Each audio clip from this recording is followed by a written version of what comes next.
Welcome back, everybody, and today we're talking Doctor Strange.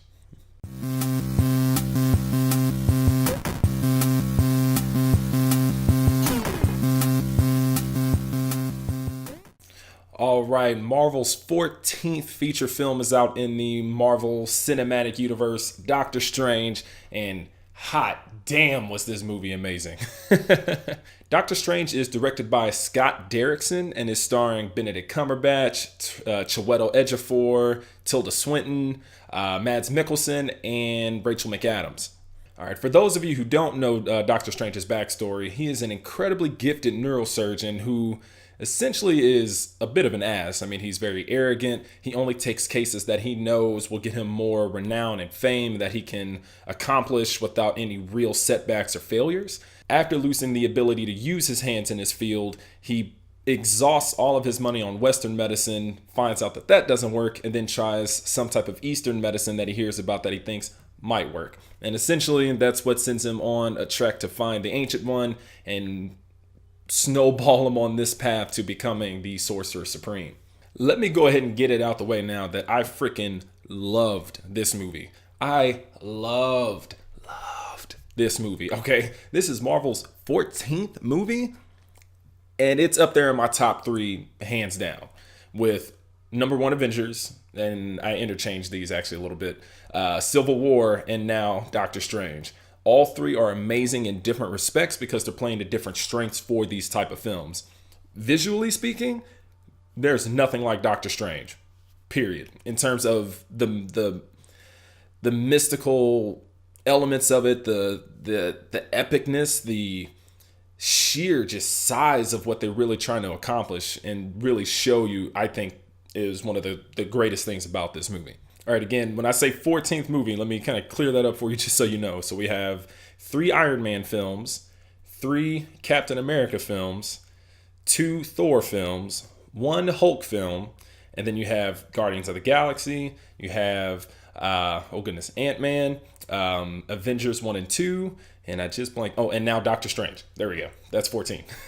I didn't do them in order, but just so you know, there's a lot of movies in this big shared universe bubble, and Marvel is killing it money-wise.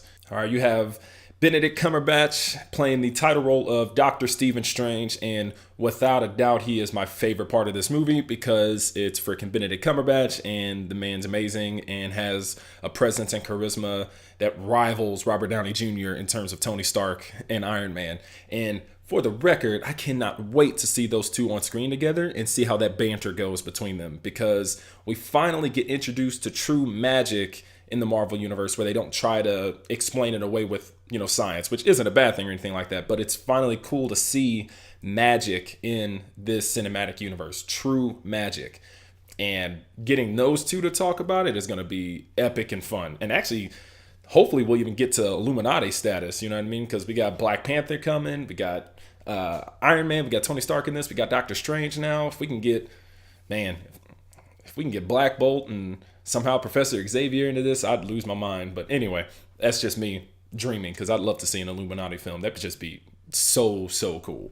But yes, just like RDJ in terms of Tony Stark, I feel Benedict Cumberbatch was meant to play Doctor Strange. Like, he just encompasses it so well, and it's just, the humor's there, the arrogance is there, the wittiness that you want from this character.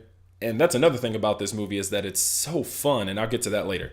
But he just plays Doctor Strange so incredibly well. It was amazing to see. It was so fun to see. It was such a realization to have all of this on screen that it just made me so giddy. So very happy with what Benedict pulled out of his arsenal on this one. Fantastic job. Then we have the amazing Chiwetel Ejiofor as Baron Mordo, who I think actually did a great job, but I wish we would have gotten a little bit more time with him and Strange together during the training aspects. That's something that I don't think we get to see a lot in the film, but overall, I still enjoyed his performance.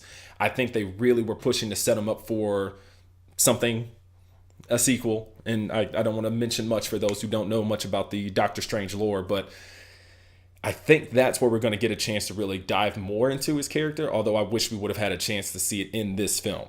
And we have our main villain, Mads Mikkelsen, playing the character Caecilius, and Honestly, he was a ton of freaking fun to watch. He got into this role, and you could tell I think he was having a lot of fun with this one.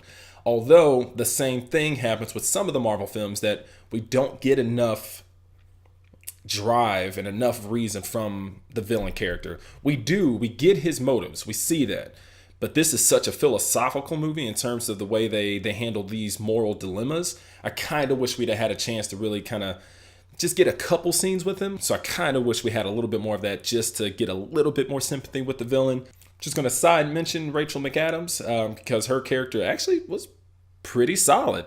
Rachel McAdams plays Christine Palmer, who is essentially a on again, off again love interest of Doctor Strange, as well as a gifted surgeon in her own right. So she actually had a great job. There was nothing too heavy from them. I thought it was a good balance. So I felt like that was played off very well. So I've got no complaints there. She did a great job. And then on to the more controversial role in the movie, Tilda Swinton as the Ancient One. For those who don't know the comics, the Ancient One was essentially an older Asian male, versus Tilda Swinton being, again, the whitewash controversy that we tend to see in all these movies now. There it is, throwing it out there. I personally did not have a problem with Tilda Swinton because I thought she did a phenomenal job as the Ancient One. They also changed the Ancient One story a little bit to make this fit. My guess would be that this was done so they could market it better to make more money. That would be my guess, as it tends to be with a lot of these. So that's just what I'm saying. I'm not saying I agree with it. I'm just throwing it out there. Don't hate me.